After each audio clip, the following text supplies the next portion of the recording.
Thank you so much for joining us today for the Cape Cod Maritime Museum's Fall 2022 Lecture Series.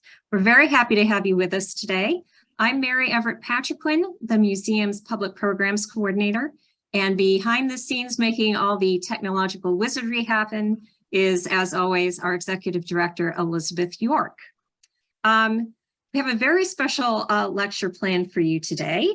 And before we get started, I just want to acknowledge that this lecture is sponsored in part by a grant from the Bridge Street Fund, which is an initiative of Mass Humanities. They do wonderful work all throughout the state to support museums and other nonprofit organizations. So a big thank you to all of them. One of the things that makes today's lecture so noteworthy is that it's actually a history-making day for the Cape Cod Maritime Museum. In our online reservation system, when you go on to book, you want to attend the lecture or perhaps a workshop, a craft workshop in our series, we have to put into the system a limit number to how many people we can ultimately have. And we'd set that number kind of arbitrarily at 150.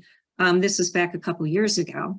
And we thought, oh, well, 150, we'll never have 100 people sign up for a lecture. No, not true. So today's the fateful day. So I think we have something on the order of 150 people signed up for today's lecture. So we're very happy to have you all with us if this is the first time that you've ever come to one of our lectures. So during today's talk, if you have questions for the speaker, you can enter them at any time into the chat. Just click on the chat button on your toolbar, type in your question. Again, you can type them in at any time. Our speaker is going to be taking all the questions at the end of the presentations, and we will get to absolutely as many of them as we can. I tend to think we're going to have a lot today. So, all right. So I'm very pleased to welcome today Jack Fritsch. Jack first went to Nantucket as a marine biology researcher, but over time was drawn in by the island's history, arts, and fine craft. In 1989, he co-founded the Arts Antiques Depot, and since then has worked as a consultant for auction houses, nationally known museums, and many private collections as well. He is, in addition, a professional personal property appraiser, and we are very pleased to have him today coming to us from Nantucket. Welcome, Jack. Hi, Mary. Hi, everyone. Thank you for joining us today. Welcome to Nantucket. Also, thank you to, well, especially the Cape Cod Maritime Museum for inviting me to do this and set this all up. And also, thank you to the Nantucket Historical Association for allowing me to use the PowerPoint presentation that they had set up. A few years back, the Nantucket Lightship Basket Museum asked me to give a talk about the history and origins of Nantucket baskets, even what is a Nantucket basket. That talk seemed pretty well received. At least they didn't escort me to the boat afterwards. And since then, other groups have asked me to do this. There seems to be an awful lot of confusion and misconceptions about Nantucket baskets. We all know what they look like, sort of, but many people aren't really sure what is and is not a Nantucket basket. I think to learn about Nantucket baskets and to really appreciate the craft and artistry, we need to explore the history of the baskets. And as we do that, as we talk to dealers and collectors, look in the very few books on the subject, chapters and other general antiques books, articles, posts, blogs, even some museum websites, we find there's an awful lot of wrong information that has persisted over the years. I think that mostly it's probably due to when people go to discuss these, they look at what other people have already written and don't go to really look at it, examine it themselves. So something that was incorrect just gets perpetuated. So we're going to try to explore into the history of this a little bit today. First, the origins of the baskets. There's been a long-standing thought that people would say that the early Nantucketers learned their basket making from the Native Americans that were out here on the island, from the Wampanoag. And they're really, that's not so. There's not evidence for that. The Wampanoag were fabulous basket makers, still are, but their baskets really have no relation or resemblance to Nantucket baskets. What you're seeing on the PowerPoint right now, and what I'm holding up here, these are this is a very typical type of basket, a coiled basket where bunches of grass or sweet fern, pine needles are bundled and then laid in coils. Obviously, nothing at all similar to a Nantucket basket. They also made birch bark baskets, even less resemblance to a Nantucket basket. And then if we advance to the next slide, you'll see, whoop, we've gone off. I think you need to get back to slide 3 and 4. There we are, plated splint baskets, thin shavings of wood that are woven. Now, a Nantucket basket is woven with horizontal and vertical components, but with a woven bottom splint, this really has nothing to do at all with what a Nantucket basket is. And in fact, archaeologists have found that there's no evidence of a single basket of this type in existence in North America prior to the Europeans arriving. Rather than the early Nantucketers learning the craft from the Native Americans, it seems that the early Europeans shared this form of basket with the Native Americans, especially in New England. You don't see it so much elsewhere. So it really is not two more great Penobscot style baskets. There is no connection that we can really put to the Nantucket basket. The next slide shows a basket by Abram, one more, there we go, Abram Quarry, the self-proclaimed last Nantucket Indian. He famously did make baskets. This is one of his baskets in the Nantucket collection, the NHA. And it shows he's making what is that Northeastern woodland style woven splint basket. It's not a Nantucket basket. He did go on to make some Nantucket baskets, but it would seem that he learned that from the Lightship sailors rather than he was introducing it to them. So that the Native American connection really cannot be kept alive as an antecedent to the Nantucket basket. The other great myth that's perpetuated over the years, and people have a very hard time letting go of this one, is that the craft originated on board the whale ships. They said that these were first made by whalers, drawing on traditional whaling craft, like the amount of coopers supporting the whaling industry. And again, this is really kind of nonsense. There's no evidence whatsoever that a Nantucket basket was ever made on board any whale ship. And there's a lot of records. We have an enormous amount of logs and journals that were kept on board these ships. There's not a single mention of these being made. I seem to have lost my Zoom connection here. I don't know if I hope we're still on. You're still on. All good. Oh, terrific. Excellent. Yeah, you're back.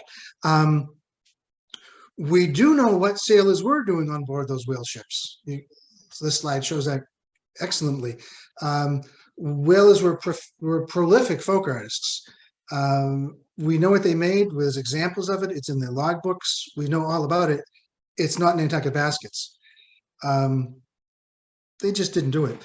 As far as the Cooper connection, Coopers are the people who make barrels. Yes, there were Coopers supporting the whaling industry. There were Coopers on board many of the ships making barrels for the whale oil. But there were Coopers everywhere. Coopers are in the farming areas, the food packaging industry, distilling industry at large. Whales came in Cooper-made barrels. Coopers were everywhere in this country and in Europe, but in none of those other places did we get a Nantucket basket. Only here. They point to the fact that Nantucket baskets have staves, the vertical members, and barrels have staves, but baskets all over the world have vertical members. Maybe a Nantucket whaling contribution was to use the word stave for that vertical component, but the Nantucket baskets were not made aboard the whale ships. David Woods, a great historian, probably, I think, probably the best, most knowledgeable man on Nantucket baskets, is reported, now just reported, there's no, I couldn't nail down any actual evidence of this, but he is reported to have said that he had once heard there was some talk of Captain Thomas James having made baskets aboard a whale ship when he was still a whaler. But we have no evidence for this. It's a pretty loose rumor. The Sealers did mention this rumor in their book. Unfortunately, the book is very unreliable. And I mean, it's possible that David is repeating it from what he heard there, but he, in his lifetime, even made it clear that this was just a rumor. We have no evidence whatsoever of a Nantucket basket ever being made upon a whale ship. There is, however, a form of basket that is directly in line. The Nantucket, New Hampshire, work basket. There's an example in front of you. Nantucket in the 17th and early 18th century had a very, very close relationship with New Hampshire. Tristram Coffin, one of the original proprietors here, his son Peter lived and actually owned most of what was then called Dover, New Hampshire. Dover, New Hampshire then encompassed almost all of Portsmouth outside of the Strawberry Banks, the entire New Hampshire seacoast, and inland about 200 miles of dense forest. This was starting back in the 1670s. And it turned out that the Coffin family maintained a monopoly on wood products, forest products coming to Nantucket. You couldn't buy wood, most of those materials anywhere other than them in their forests. As a result, New Hampshire crafts, New Hampshire work baskets were used to hold everything, would be on those ships. And we know that they were here on island as well, coming down from there. And as you advance another slide, you'll see a tremendous resemblance to what we know today of as the Nantucket basket. There's a solid wooden bottom plate. There are vertical staves. There's weavings of thin splints. There's a split wooden rim handle, in this case a swing handle. Next slide. And this basket conveniently happened to break at one point in its history, and we can see its construction. That solid wooden bottom plate is split in half so that the staves can insert and be sandwiched in between that bottom plate. The rim is made the same way. These are some of the key characteristics of what is a Nantucket basket. And it pre-exists in a New Hampshire work basket. The only difference between these and what became a Nantucket basket is instead of these shavings, these thin splints of wood, Nantucket baskets used rattan or cane for the weaving. I'm handing these baskets off to my wife, Kira, here at the shop. Cane was introduced in Nantucket from the China trade. Most cane is, well, all cane is in the grass family, usually grows about 15 inches or so between nodes, that hard round knob in a long stem of wild grass. You can't weave with that node, so you'd have to cut it off, leaves a short bit of cane. Nantucket cane is this wild jungle vine that grows like 20, maybe 30 feet between nodes. Perfect for long amounts of weaving before you had to work in your next segment.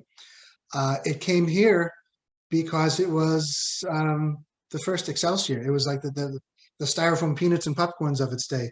Delicate materials being packed and shipped from China, porcelains, were packed with this cane. It showed up here, and being an island where we threw nothing out, we didn't have forests, we could not afford to throw away material. This packing material arrived, and people quickly saw, what can we do with this? Well, this is great for weaving a basket. And the rest is history. They started using it. The development, after we had this general form from the New Hampshire basket,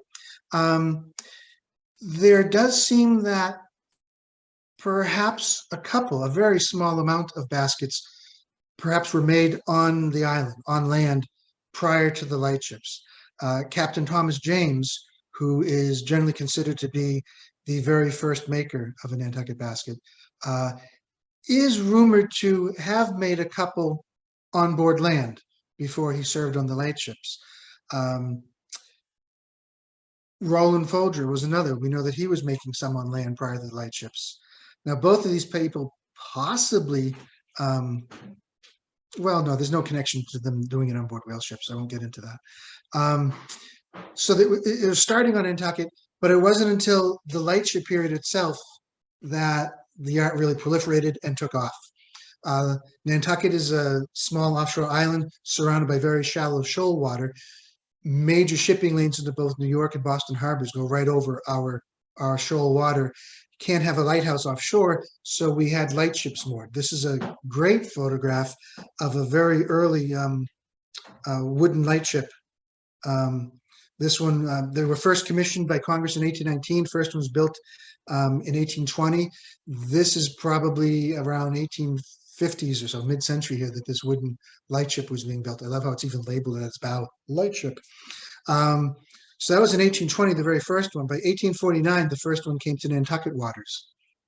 It was commissioned in 1849, and this one here, the new South Shoal lightship, was put out on position in 1851.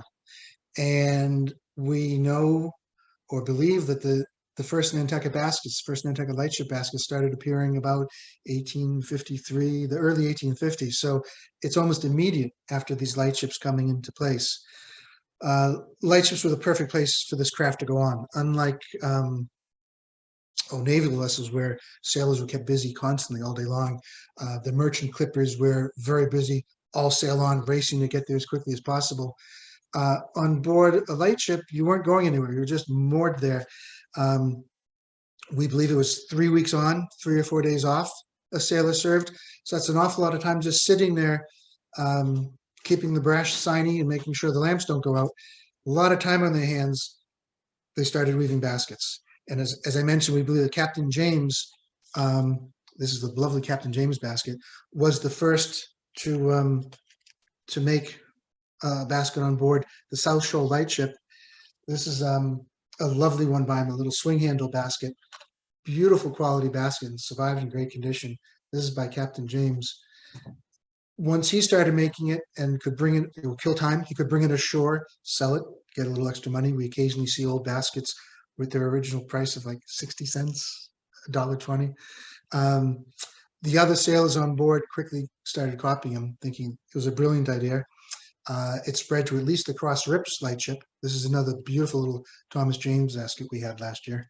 And it just spread. The lightship period from 1850s, it lasted till about 1916, when the federal government ended the making of lightships, making baskets on board the lightships. The craft, however, did continue on land. There's a great connection we can trace. William Appleton, slides shot 17, served on board the South Shoals lightship. We know that he taught A.D. Williams, who then taught Ferdinand Silvaro. Now, Silvaro had never served on a lightship at all, but he was now on land in the 1920s, 30s, making baskets here on land, continuing the craft.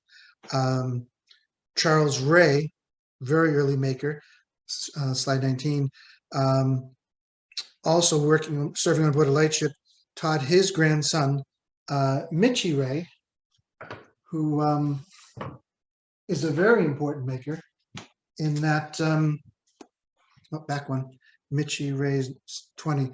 Mitchie Ray was making these baskets 20s, 30s, 40s. He taught Frederick Chadwick, Bill Severance, a lot of different people, but most importantly, love a little Mitchie Ray basket here. Most importantly, amongst his students was this individual, Jose Famoso Reyes. Jose first arrived here just after World War II in the late 40s. He made traditional Filipino baskets as a hobby. Met Mitchie Ray. Mitchie told him that you're on Nantucket now, you have to learn how to make a Nantucket basket. Taught him. Mitchie started making Nantucket baskets. First one probably 47, 48. And within a year or two, he had the idea of putting on a lid, attaching a handle. The one on your screen is a swing handle. He sometimes did braided leather handles. He made these adaptations and presented it as a woman's purse.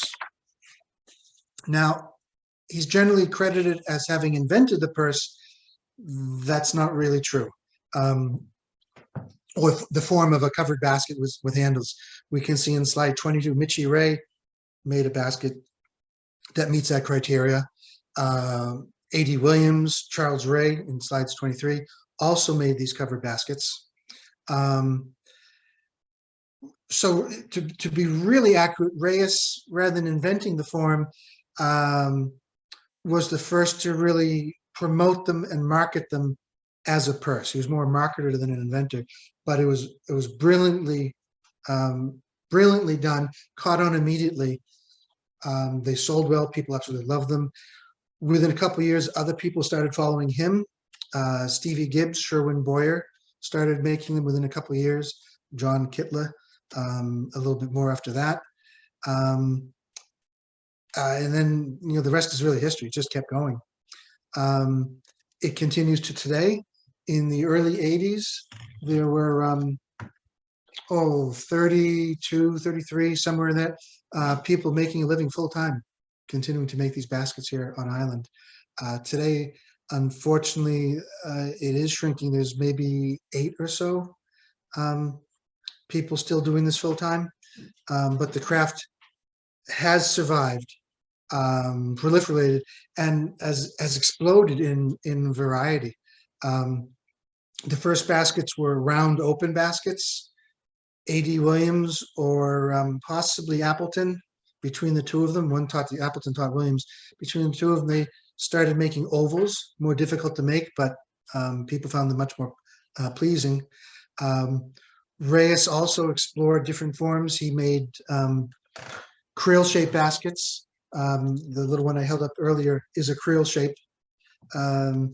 He did rectangles. He did free-form baskets without a mold. This one shows just a little bit. You can see where it's bulging out. It's got a little bit of a pot belly. That's where he was doing this free form. He didn't actually do this on a mold. He did that free form, and the basket assumed that shape.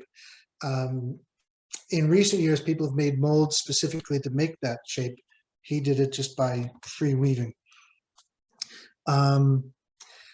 Other variety in handles. Some baskets have no handles. Some had opposing handles, a fixed handle, swing handles, what we see especially on purses. This is actually a great example of a very early round form purse by Jose Reyes. They vary hugely in size. You have tiny ones, 1 and 2 egg baskets, so-called. Not that they carried eggs, they would be the size they could hold an egg or perhaps 2 eggs. Today, even miniatures, ones, a contemporary maker, Nat Plank, makes them where they can just barely fit on the end of my smallest finger. And then there's huge baskets. They made full bushel-sized baskets. They're generally thought of as having been made with rattan when they first appeared. And well, actually, I've just been handed, this is a very cute, very great example of a 1 egg and a 2 egg basket. They're great. In fact, this is holding a fake egg. It really does hold an egg. When they were first being sold on Nantucket, people referred to them as rattan baskets because that's what they were. They were made of rattan. They came to be called Lightship when we recognized, after a decade or two, and you're looking at identifying this unique basket. Once we realized that it was a unique basket, it got a more proper name. But initially, just like a pine chest of drawers or a mahogany blanket chest, they were just called rattan baskets. generally woven with rattan or cane, but other materials could be involved. Very rare form was used palm leaf instead of rattan. Makes a very beautiful, delicate basket. You will see one of those later on. Baleen was used sometimes in the wrapping. So you have quite a range here. So as we go back to the original question of what is or is not a Nantucket basket, we have to somehow take this variety, the history, all this into account to really define what our craft here. The standard definition always stated that the baskets evolved from the Wampanoag and the whalers. There were rattan baskets made on Nantucket on a mold with rattan staves and wooden bottom. Well, let's look at that old definition. We've already knocked out the Native American and the whaler bit of the history. Made on Nantucket. A lot of people used to stress a Nantucket basket was only that made on Nantucket. Well, that's not tenable. That's not something you can use in a definition. First off, the very initial ones were made on board lightships. They weren't made on Nantucket. They were made on the lightships. South Shoals lightship was closer to New York than it was to the actual island of Nantucket. These are far offshore. You also had makers. Mitchie Ray, for instance, moved off island for a while before coming back. So you have makers here, then they're not here, then they might come back. So if you're working on a definition, would you say that, all right, this man, well, actually Jose even moved off island for a little while. Would you say that he made this basket while he was here? That's a Nantucket basket. Now he's off island when he made this next one. So then this isn't a Nantucket basket because he wasn't here at the time. It's just kind of a silly way to try to define this. And there's no way to know if it's not signed, made by, well, Jose said made on Nantucket. If it wasn't signed by someone else saying it was made elsewhere, how do we really know? The made on Nantucket criteria just really doesn't hold. In slides 24 and 25, we'll see two examples by Harry Hilbert. Harry's not from Nantucket. Harry's, I believe, from Princeton, New Jersey. He is one of the first Nantucket basket makers to be collected into major museum collections. The Smithsonian, Yale, I believe the Met. There was 5, 6, 7 museums that had his baskets. They were exquisitely made, brilliant handiwork with inlay. They weren't made here. He was welcomed and embraced by the Nantucket basket community because he was doing such a wonderful job with them, but he wasn't here. Amongst the contemporary living makers, I think of Alan Reed, generally thought of to be one of the finest makers alive today.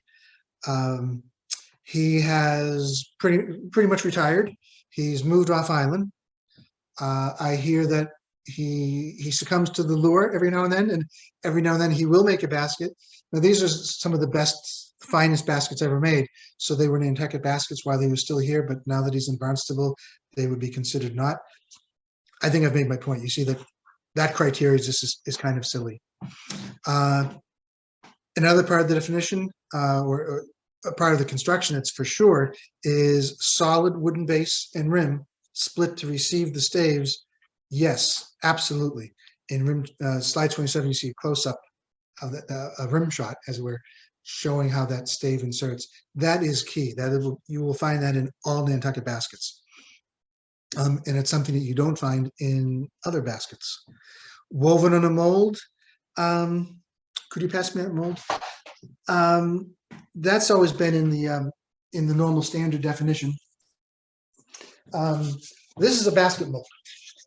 This actually was one of Jose Reyes's basket molds that was given to him by Mitchie Ray, who inherited it, was given it by Charles Ray. So presumably this is a mold used out on board the lightships from that very early period that descended all the way down through the land period and then to Jose and the purse period.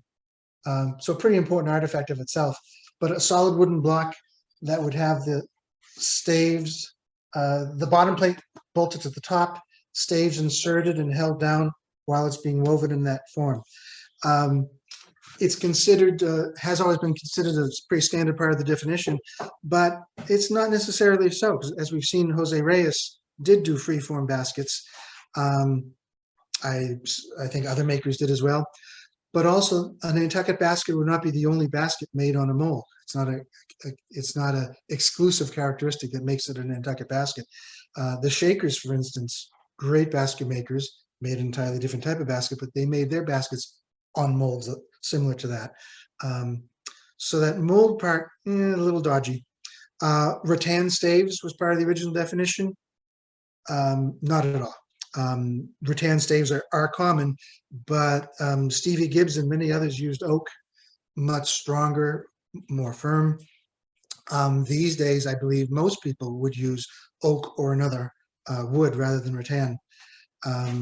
31 shows a Gibbs purse. Gibbs was the finest maker in that early period.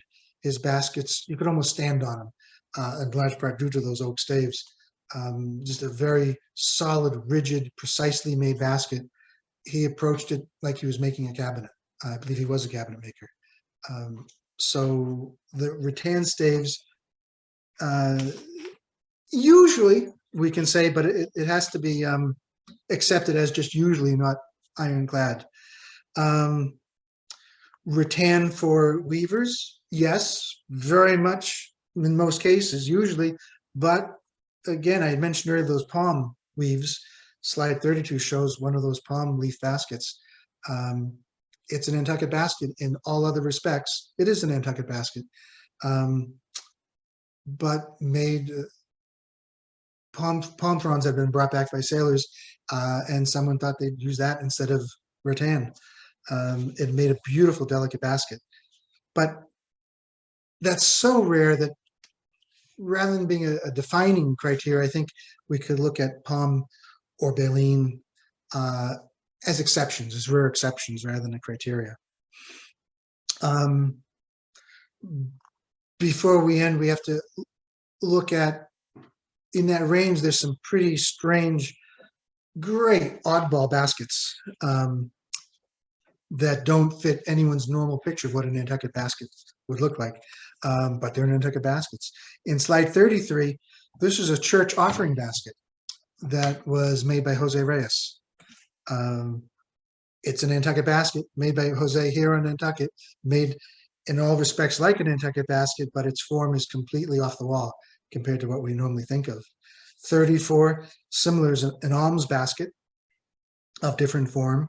35, Charles Schaefer, who I don't know as a maker, but he made this fantastic rigid handle basket that's quite unique in form. Next, in slide 36, back to Captain Thomas James, who we thought made the original one.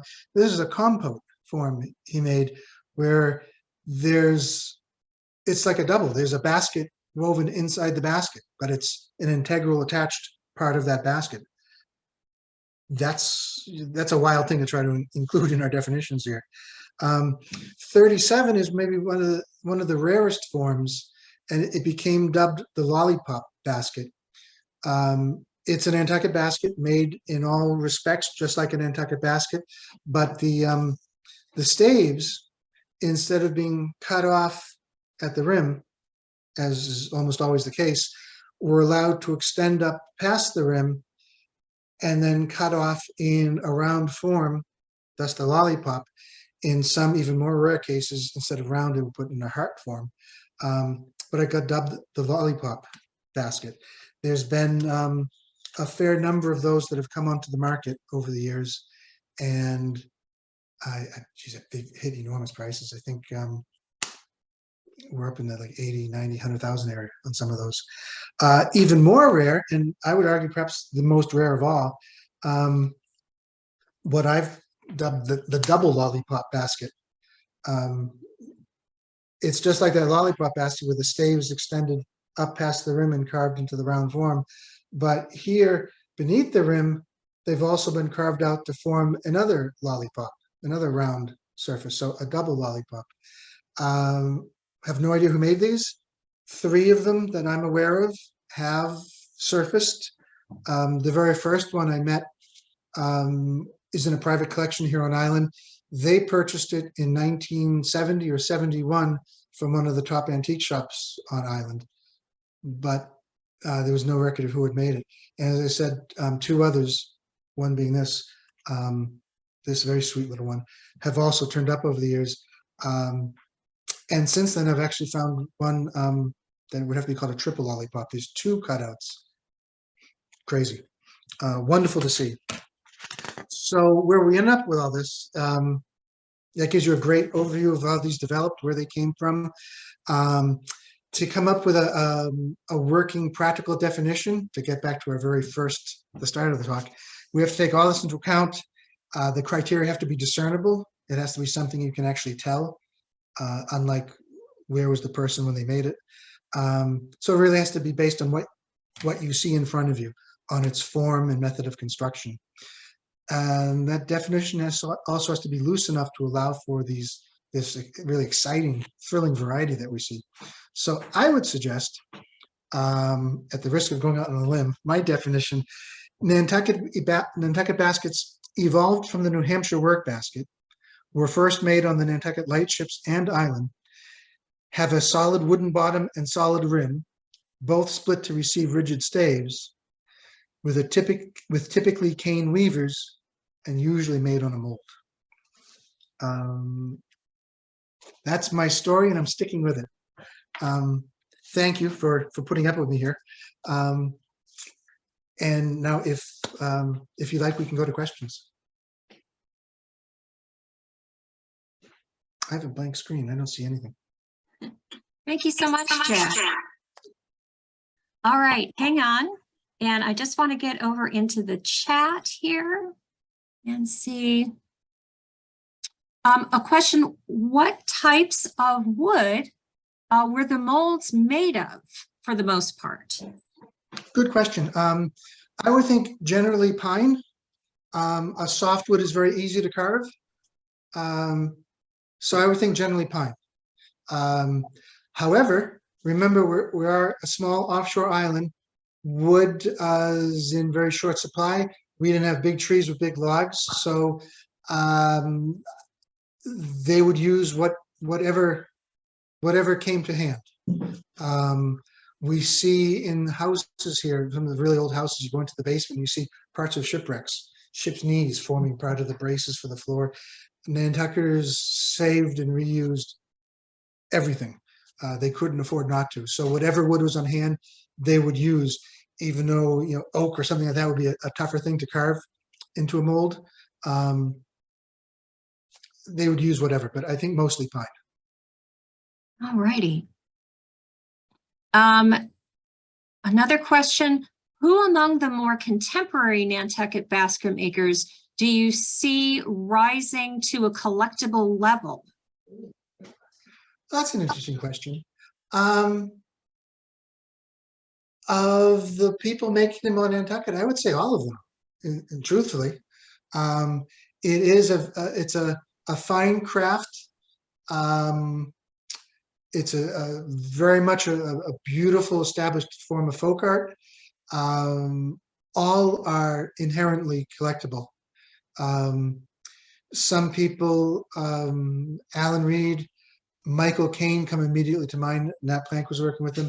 Went in a direction of microweaving, what it became called. Many more staves per square inch, much finer, tighter weaves compared to the old traditional ones. Innovations like that are always going to be looked back upon with great respect in history. Nap does miniatures. That's another new direction. Some people did non-basket forms of basket weaving, tilt-top candle stands, for instance. Innovations, people taking the craft to a new area, I think will be looked upon very favorably in history. But I think every single one of them working today are doing a fine basket that are very collectible. Wonderful. Someone asked, who on island still teaches basket making? Tim Parsons has always been a very active teacher. There were other people in the past. Alan and Nat Plank taught classes. Nat might still occasionally. I'm not sure, but Tim Parsons for sure teaches basketball. Oh, I think Carol Lindquist might also teach classes. The Nantucket Historical Association, in their series of craft seminars and classes held up at the 1800 House, every year does present some basket weaving classes. I know Knapp did one last year. I think he does every year. So the NHA is also working hard at keeping this folk art alive. Wonderful. Two different people chime in and say they want to make sure that people know that basket maker Alan Reed is actually someone who volunteers at our museum. He's currently working with the crew that's restoring our 1944 surf boat. I did make an effort to engage him in a basket making class, which he very politely declined. But yes, if you're hanging around the museum on a Wednesday afternoon, you might very well run into Alan. So Alan's an amazing craftsman who can build anything, and if he hasn't built it before, that attracts him and he goes after to do it.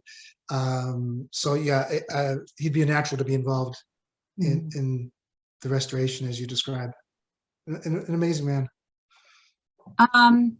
Someone asked, exactly how are the wooden bottoms constructed to receive the staves? Were they sandwiched or was there a slotted edge?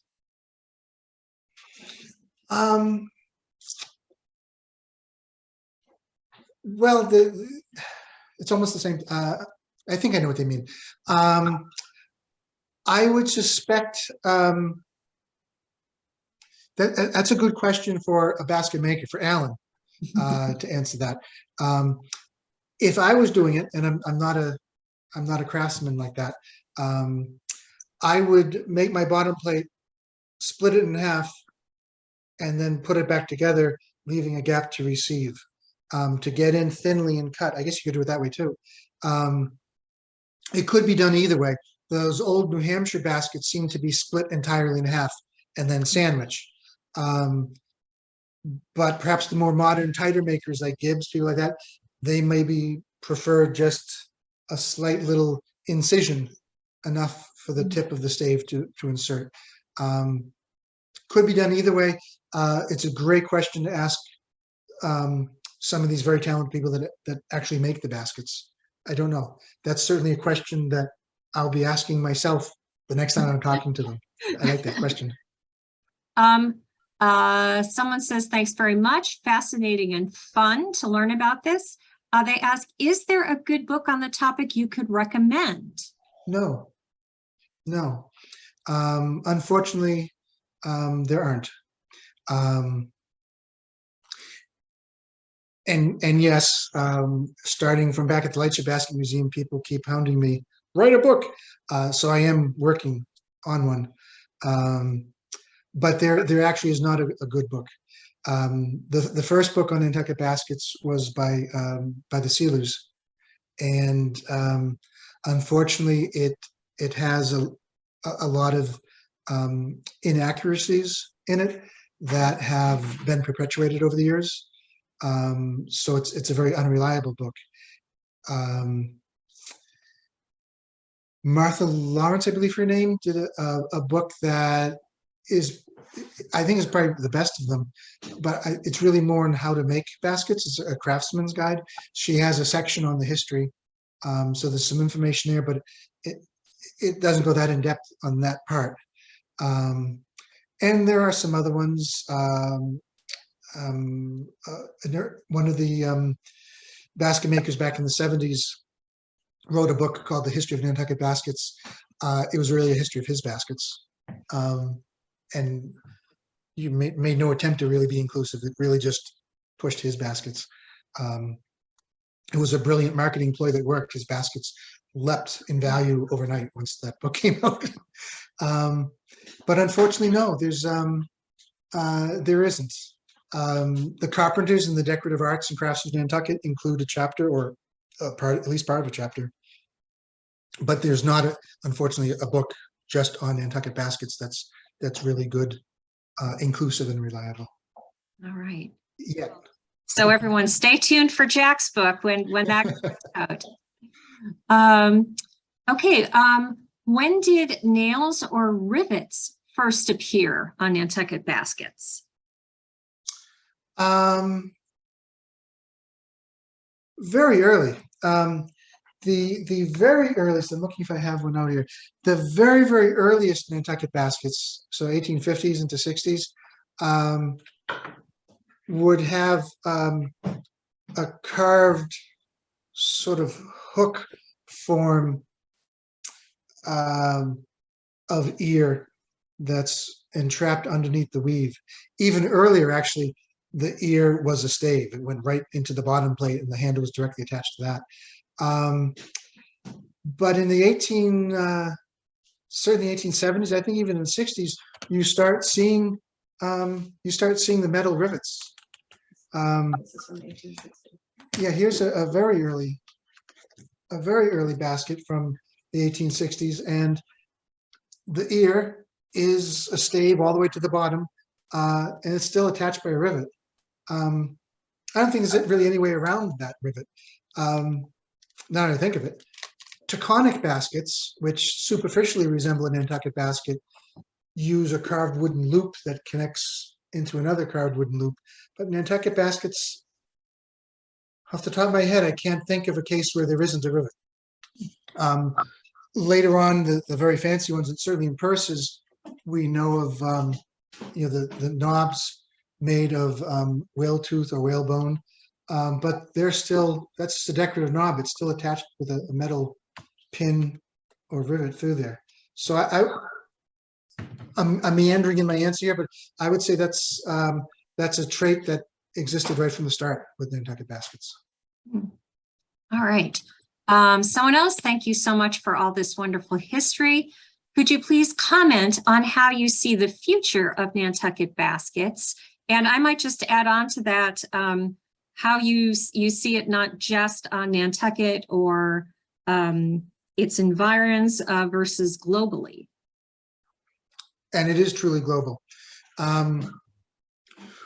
Once they were getting more attention, being recognized as a unique and desirable form of folk art and started getting value, they started being made elsewhere.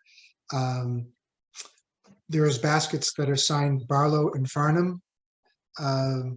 They're made in China and imported by those companies, and that's been might have started in the late 60s. They were certainly both being imported in the 70s. So baskets have been made out and around the world for quite some time. We're up to our chins in baskets that are made in China, imported originally through the Christmas tree shops and now elsewhere. When you go to any gift shop around the Cape, you'll see a very cheap, flimsy basket that's calling itself a Nantucket basket, but it's a cheap knockoff. Of the more proper, true Nantucket baskets, good quality baskets, as we saw Harry Hilbert, he wasn't here at all. He was down in New Jersey. One of our astronauts is quite famous for making baskets. So people elsewhere around and about do make baskets. It's not restricted to the island by any means. There's always been some very good makers over in Cape Cod and in the South Shore region. What's coming to mind right now, and it's very much a very strong part of the future, is Japan. A woman in Cambridge, Massachusetts, Etsuko Yashiro, took classes from Alan quite a number of years ago, and has formed a society of Nantucket basket makers. She teaches classes in Cambridge and in Tokyo.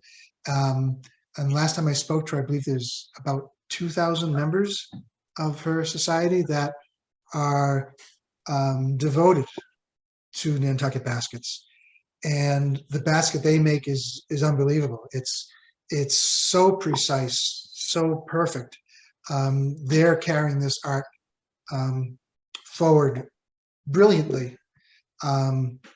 more so than we are locally. So it's continuing, and it has gone global. I'm not worried about Nantucket baskets surviving. I'm worried about Nantucket Island basket makers surviving. We're not, as our makers retire or pass away, move on in one way or another, they're not being replaced. We're not getting much recruitment into the folk art here. As I mentioned, in the early 80s, there was 32 or 4, somewhere around there, people making their living full-time weaving baskets on island here. Today, there's said to be about 8 or so. I tried this morning to name them all, and I came up with 6 off the top of my head. Well, not the top. I had to really think about it for a while. 6, but I'm told there are a few more that I'm missing. All righty.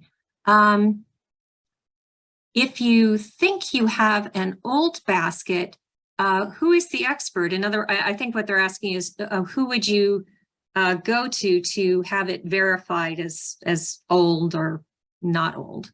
My wife's pointing at me. Thanks a lot. There are a number of antiques dealers on Nantucket and on the Cape who are certainly well versed in Nantucket baskets. There are some auction galleries. The Nantucket Historical Society is a great place to go to for a curator's opinion on what is or is not. But any of the good old Cape and Islands antiques dealers should be able to help you with that. We get calls and photographs constantly from people that want to know if what they have is real and of any value, that we try to help out. We let them down easy when we tell them, no, that's a Farlow. All righty. Someone asked, were the baskets treated in any way to keep them from rotting or wearing? Very good question. And they can. I think immediately when you say rotting and wearing, I found this beautiful basket, absolutely beautiful. I think it was signed Folger. Beautiful, round, small scale basket. And it had been nailed, big nail through a stave right to the kitchen wall above the sink. And for generations, it had been used to hold the soap and sponge and washcloth. And this was it was beyond rotted. It was a crime, but they will rot. I think in the early days, they received a coat of oil after they were made. In the past, I've seen varnish. Shellac was very popular at one point. Paint occasionally. You will run into the occasional basket that was actually painted for just that reason. At the time, they weren't thinking of it as a folk art. This was a utilitarian object. You couldn't go and buy Tupperware or save a cardboard box that came in from Amazon. You needed a basket to hold things. So you go out to gather flowers, to pick vegetables in your garden. So being used, it would come in contact with dirt, water, moisture. So it would be given a protective coat back then for that reason. More recently, the feeling is not to do that to an old basket, to not apply oil or any solution like that. It'll tend to darken. Inevitably, it'll darken the basket. So like most museum objects, the general feeling today is that the less is better. Dust it carefully, dust it lightly. If you're doing it with a cloth, very carefully, that you're not catching an edge of cane and breaking it. But the general feeling today is to really do little to them. All righty. Oh, someone who chimes in, going back to the rivet question, who says, and I'm afraid I can't remember if you mentioned this one, but Reyes, who wove a leather strap in and didn't use a rivet. Yeah, most of Reyes's baskets had a swing handle with rivet. He did occasionally do a leather strap. And if you have a leather strap, there is no wooden handle to be riveted. There's nothing to rivet, so there wouldn't be one. I think there's some question if he was doing leather straps early on, or if that's something that came in later, that people might bring a basket back to him later on and say, hey, could you put a leather handle on this for me? I think there's some question about when Ray has started doing those braided handles, but other people certainly have and still do today. A lot of women tell me that it's much more comfortable to have a shoulder strap than the rigid handle. But yes, a leather handle definitely would not have a rivet. All righty.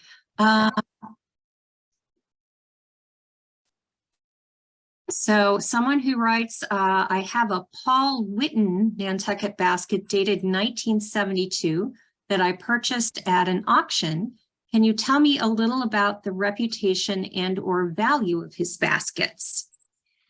Paul Whitten was quite prolific throughout the 72 sounds quite early, very early.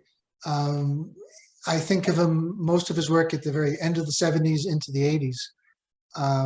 Prolific. He made many different forms, a lot of kind of novelty forms rather than a big open work basket or a purse. He made like a tall narrow basket to hold flowers, different forms like that. He good competent basket. They're well respected. He was a good typical maker of that period of the 1970s. All righty. And I'm just wondering, as long as that question sort of touched a little bit on basket prices and values, can you talk a little bit about the record-setting basket and how that played out? As far as I know, the record price for a Nantucket basket, a single basket, not nest, is $110,000, I believe. It was, as I recall, an Appleton, and I mean that was a quantum leap over what any Nantucket basket had ever sold for at the time. It was at auction, and I happen to know that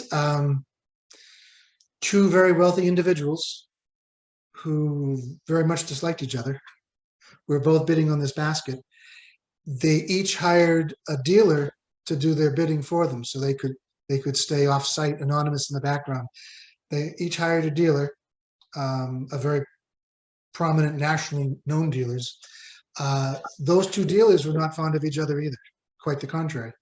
So as it went into auction, went to the fight, and it would start getting into uncharted territory, $50,000, and one starts getting a little shy about bidding, their dealer was saying, you're not going to let that other guy get that. And between the dealer's animosity and the collector's animosities, they both kept edging each other onwards until, well, it reached $110,000. So as a personal property appraiser, I would acknowledge that that price has occurred, but that's not a true reflection of the value of baskets. That's an aberration, and that would not be true market value. 110,000 is definitely out on the fringe. All right.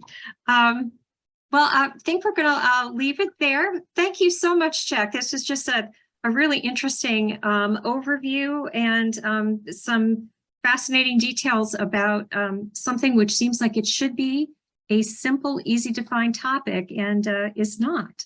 Surprisingly not, no. Well, thank you very, very much for inviting me and for all of you who attended. Thank you. Have a great day. And for everyone who's watching, just a couple reminders. 2 weeks from today on November 27th, if you've had enough turkey and are looking for diversion, our next lecture is by our director, Elizabeth York, who's going to be talking about PT boats and JFK's PT 109. Very cool. On November 29th, which is a Tuesday, we'll be having another shell and resin workshop. We had one of these back in October. If you missed it, it was wonderful. Robin Pearson is not only a wonderful craftsperson, but a fantastic teacher. And any number of people in the class said, oh, I'm not really artistically inclined at all. Everyone laughed with something that was really lovely. So if you want to come out and try your hand, November 29th is the time to come on in. Again, Robin is just delightful. So, and of course, the holidays are just about upon us. So we do want to suggest when you're thinking about your holiday shopping, that some of the folks on your list might be very happy to have a museum membership. So we have memberships starting at $50 and going up. There are different types of benefits that you get with different levels of membership, but they do make a lovely gift if you have folks who come to the museum more than once or twice a year. Really, that membership is working hard for you to save you a few bucks. So do keep that in mind for your shopping. And an early but very happy Thanksgiving to all of you. Thanks so much for being with us today. Bye-bye.